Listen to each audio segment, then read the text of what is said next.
The silence in a restaurant like this had a texture. It was thick, woven from the clink of heavy silver on porcelain, the murmur of conversations kept deliberately low, and the weight of money. So much money. Chloe felt it pressed down on her, a physical presence in the air-conditioned chill of the room. The beige dress she'd spent 2 weeks convincing herself to buy suddenly felt cheap, the fabric flimsy against the plush velvet of the booth. She smoothed it over her thighs for the 10th time, the gesture doing nothing to soothe the frantic hummingbird beating against her ribs. This was a mistake. A catastrophic, 5-star, linen tablecloth mistake.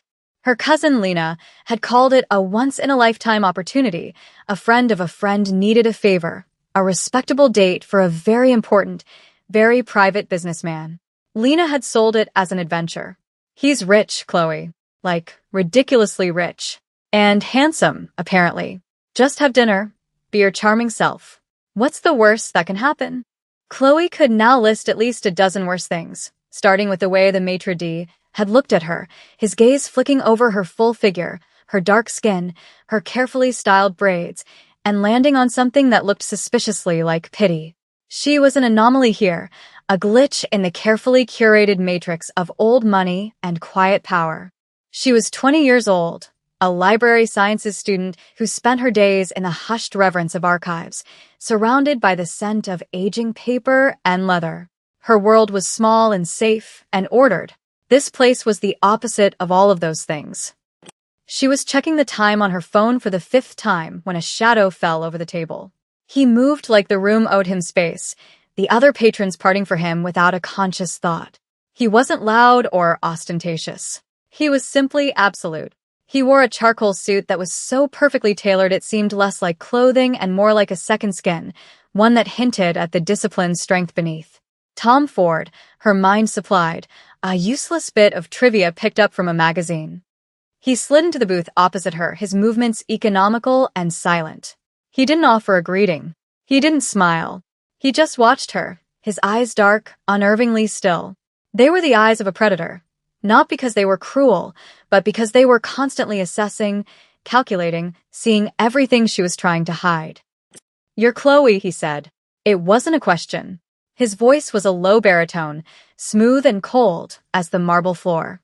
"And you're my date," she managed, the words feeling foolish and small in the cavernous space between them. He ignored her attempt at levity.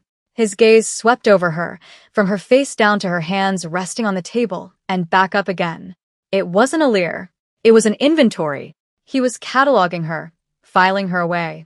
She felt her skin prickle, a flush of heat creeping up her neck. She was used to being looked at, but not like this. Not like she was a problem to be solved. A waiter appeared, silent and efficient, placing a bottle of sparkling water on the table and filling their glasses. The man across from her didn't acknowledge him. His focus remained entirely on her. "Do you know who I am?" he asked. "Lena said your name was Jinwoo, that you're in finance." A flicker of something, amusement, maybe, or contempt, passed through his eyes. It was gone as quickly as it appeared. She was half right. He leaned forward slightly, the subtle scent of something clean and sharp, like cedar and cold night air, reaching her. This was a test, or an insult. "I haven't decided which yet." Chloe's brow furrowed. "A test? I don't understand." "My business associates have a peculiar sense of humor," he said, his voice dropping even lower. "They believe they can find a weakness, a pressure point. They search for something to unbalance me." His eyes met hers again, and this time there was no mistaking the cold dismissal in them. "They sent you." The implication hit her like a physical blow, winding her. They sent her, a young, plus-sized black woman, a girl who so clearly did not belong in his world. She was the punchline to a joke she hadn't even known she was a part of. The humiliation was a hot, metallic taste in the back of her throat. All her insecurities, all the little fears she had pushed down to even walk in here, rushed back up to choke her. "So, I'm an insult," she said, her voice trembling slightly. She hated it. She hated him for making it tremble. He didn't soften. He didn't apologize. He gave her the courtesy of a cold, brutal honesty. "You are a message," he corrected her, his tone flat and final. "A message I have received." But you are not a person I am having dinner with. He reached into his suit jacket, pulling out a slim wallet. He placed several $100 bills on the table.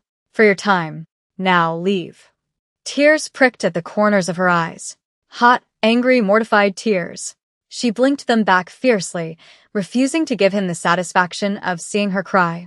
The money on the table felt like the final, crushing weight of his judgment. He wasn't just dismissing her. He was paying her off, erasing the last 10 minutes as a transaction.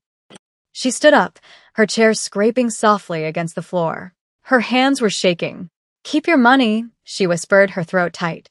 She turned to walk away, to flee the suffocating silence and his dissecting gaze. She just wanted to be gone, to be back in her small apartment where she could breathe. She took 2 steps. That was when the world exploded. The soft symphony of the restaurant shattered into a cacophony of screams and breaking glass. The floor-to-ceiling window behind their booth imploded, spraying crystalline shards across the room. A woman shrieked. A man yelled. Chloe froze, her mind unable to process the sudden violence.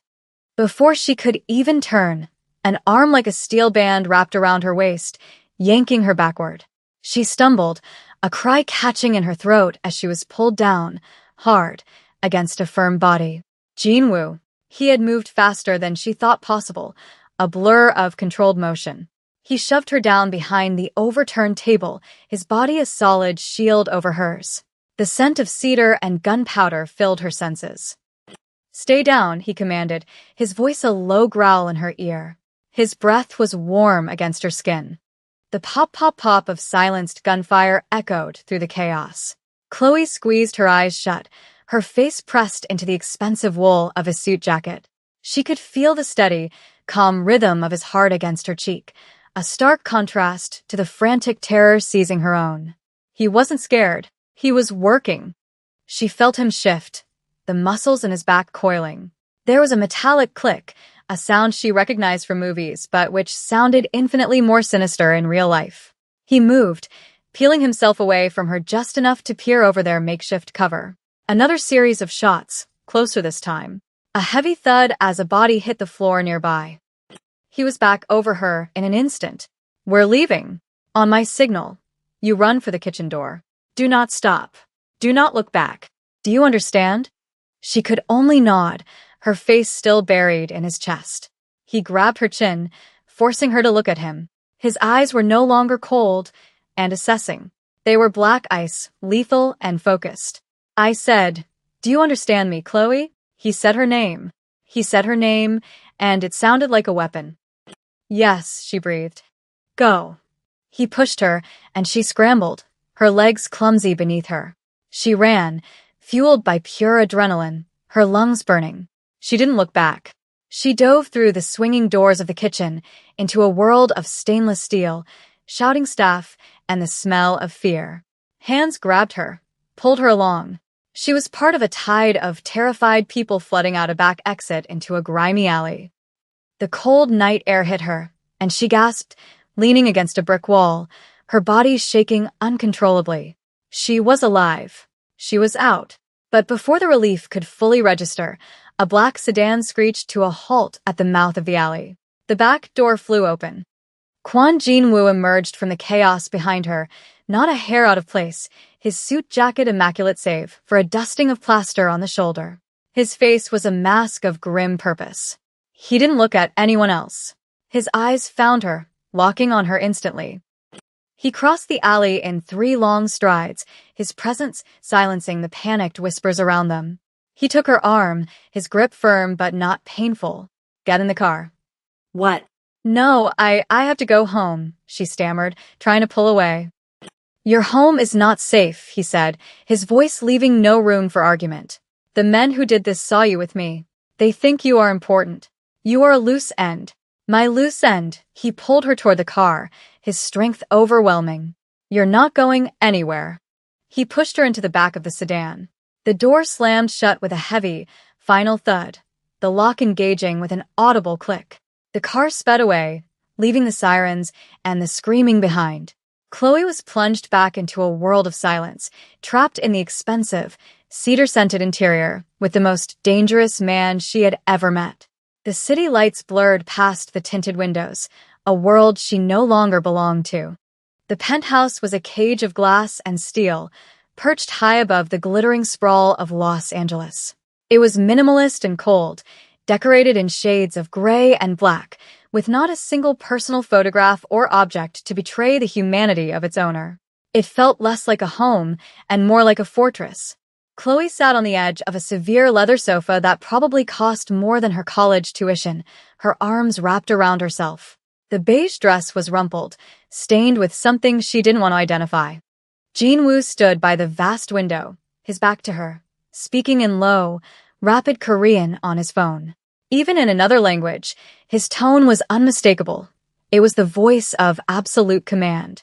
A man in a dark suit, his face impassive, stood guard by the elevator. She was a prisoner. When he finally ended the call, he turned to face her. He had shed his jacket, and in the white button-down shirt, with his sleeves rolled to his forearms, he looked younger, but no less menacing. A long, thin scar ran along his left forearm, pale against his skin. "Who are you?" he asked, his voice quiet. "I told you. My name is Chloe. I'm a student." "Who arranged the date?" "My cousin Lena. She works for a catering company. She said one of her clients, a Mr. Park, needed a favor for an associate. That's all I know." His jaw tightened at the name. "Park," he repeated, the name a curse on his tongue. He walked over to the bar and poured 2 fingers of amber liquid into a heavy crystal glass. He didn't offer her any. "Park is not my associate. He is my rival. And he is a man who enjoys cruel jokes." He took a slow sip of the whiskey. "He set this up to publicly humiliate me, to show his people that I could be made a fool of. And he used you to do it." The words from the restaurant came back to her. "You are a message." He had been right. The shame was still there, but now it was laced with a cold spike of fear. She wasn't just an awkward blind date.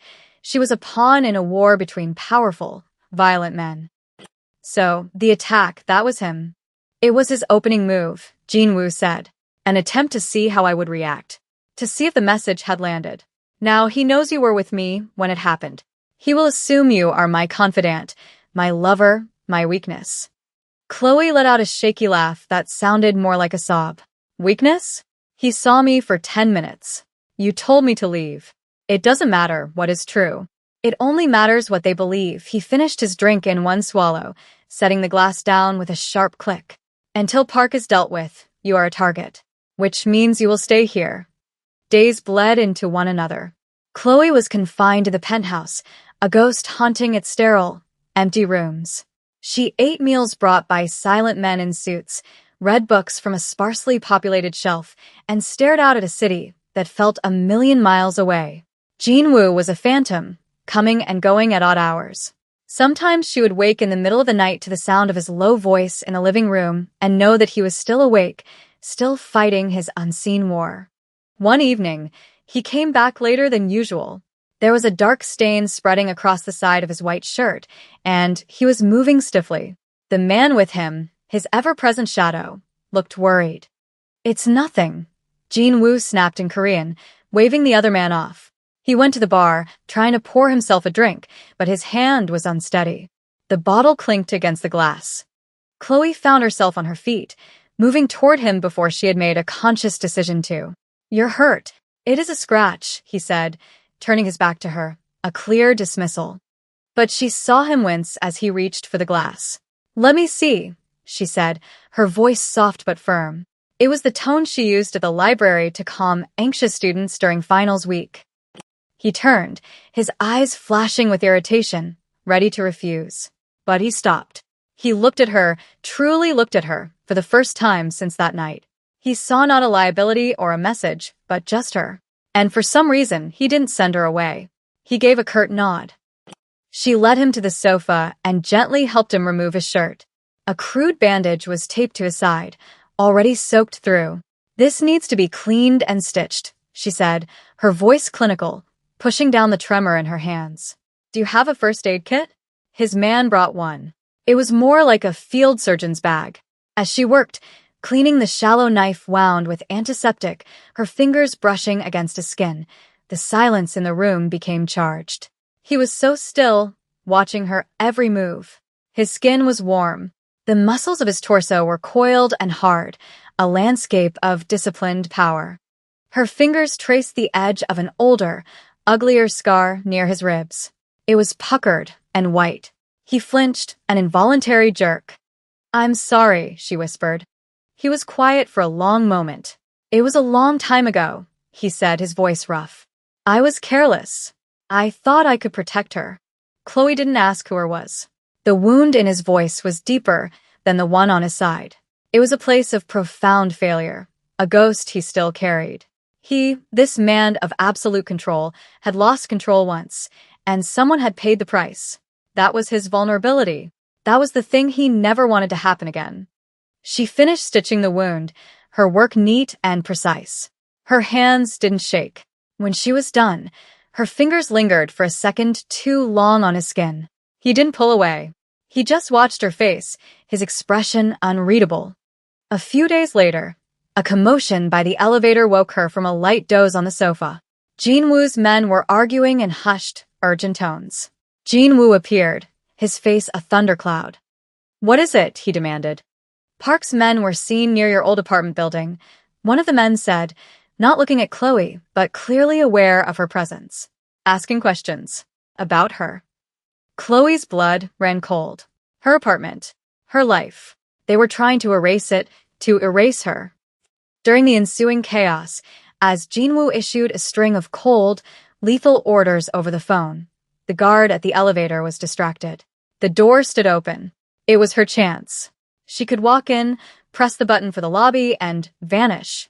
She could run, disappear, try to reclaim the life that had been stolen from her. She took a step toward it, then another. Her heart hammered in her chest. Freedom was right there. But she stopped. She thought of Park's men. They weren't just looking for her, they were hunting her. Leaving now wouldn't make her free, it would make her dead. And a strange, unwelcome thought followed. Leaving would also leave Jinwoo exposed. They would know they had found his weakness. She turned away from the elevator. She made a deliberate choice. She walked into the kitchen, poured a glass of water, and when Jinwoo finally hung up the phone, his face carved from stone, she was standing there, waiting. He saw her, and his eyes widened almost imperceptibly. He knew she could have left. He crossed the room until he was standing in front of her, so close she could feel the heat radiating from his body. He said nothing. He simply looked at her, the silence stretching, becoming a tangible thing between them. Then, he lifted his hand, slowly, as if not to startle her. His fingers, warm and calloused, brushed a stray braid from her cheek. His thumb rested just below her eye, a touch so gentle it made her breath catch. It wasn't a gesture of passion, but of possession, of assessment, a silent acknowledgement. She had stayed, and in doing so, she had changed the rules of the game. "They will not touch you," he said, his voice a low vow. "I will burn Park's entire world to the ground before he lays a hand on you." That was the moment she understood she was no longer just a prisoner. She was something far more dangerous, his. The war with Park escalated. It was no longer a series of subtle moves, but open warfare fought in the shadows of the city. One afternoon, Jinwoo decided to move her to a different safe house. The transition was supposed to be seamless, clinical. It was anything but. The ambush happened in a parking garage downtown. 2 black cars boxed them in, men with guns pouring out before their own vehicle had even come to a complete stop. Jinwoo's driver was dead before Chloe registered the first shot. Jinwoo reacted with the same chilling calm as before, shoving her down onto the floor of the car and returning fire through the shattered windshield. Glass rained down on her. The car shook with the impact of bullets. Amid the terror, a strange clarity descended. He was pinned down. They were going to die here. "The fire suppression system," he grunted, reloading his weapon with swift, practiced movements. "In the trunk. There's a manual release behind the seat." She scrambled, pulling at the leather panel. Her fingers found a small, metal ring. "I have it. Pull it when I tell you. It will fill the garage with foam. You will have 30 seconds to get to the stairwell on the left. Run." He laid down a volley of covering fire, then yelled, "Now." Chloe pulled the ring. A thick, White foam began to hiss and spray from vents under the car, instantly obscuring everything. She shoved the car door open and ran, choking on the chemical smell. She made it to the stairwell door, her hand on the handle, and risked a glance back. Jinwoo was providing cover, but he was limping. He'd been hit in the leg. One of Park's men was closing in on his blind side. There was no time. Chloe didn't think. She acted. She saw a discarded fire extinguisher on the wall beside her. She grabbed the heavy metal canister, hefted it, and charged back into the foam.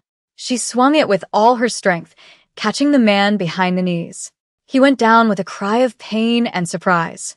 The opening was all Jinwoo needed.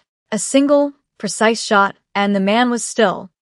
Jinwoo grabbed her hand, his grip like iron, and pulled her into the stairwell, slamming the heavy fire door behind them. They collapsed onto the concrete landing, chests heaving. "You came back," he said, his voice laced with disbelief. "You are hurt," she panted, looking down at the growing red stain on his trouser leg. He looked from his leg to her face, his dark eyes searching for something. "You should have run. You would have died." They stayed there for a long moment, the sounds of shouting and confusion echoing from the garage. He was bleeding. He was mortal. And she had just crossed a line. She had participated. She hadn't pulled a trigger, but her actions had led directly to a man's death. The quiet, orderly world of the library was gone. It had burned to ash in a foam-filled parking garage. Later, in the new safe house, a sterile, anonymous apartment, she tended to his wound. It was a through-and-through, painful but clean. As she wrapped the bandage, he watched her, his guard finally, completely down. "You look at me," he said, his voice rough with pain, "and something else. And you don't flinch. Everyone else flinches." "I'm too tired to flinch," she admitted, her voice raw. "And too scared of what happens if I look away." He reached out, his hand covering hers where it rested on his knee. His touch was electric. "Don't get tired, Chloe," he said. It wasn't a request. It was a command, a plea. Don't look away. It was not a declaration of love. It was something far more honest, more dangerous. It was a confession. An admission that in this world of violence and betrayal, her steady gaze had become his anchor. The final move came 2 days later. It wasn't an attack. It was a message. A package was delivered to the safe house. Inside was a single, leather-bound book from the rare archives collection at her library, a place only she had access to. Tucked inside was a photo of her cousin Lena with a red circle drawn over her face. The message was clear. They knew who she was. They knew who she cared about. The war was no longer his. It was hers. The confrontation happened at a deserted shipyard. Park had Lena. He wanted to trade her for Chloe. Jinwoo had forbidden her from coming, but Chloe knew this was her fight now. She used the burner phone Jinwoo had given her to make her own arrangements, feeding one of Jinwoo's younger, more ambitious soldiers a piece of false information that would get her to the meeting point. She was done being a pawn. When she arrived, the scene was already set. Park stood on a loading dock, Lena crying beside him, a gun to her head. Jinwoo and his men were positioned behind a stack of shipping containers, a tense standoff.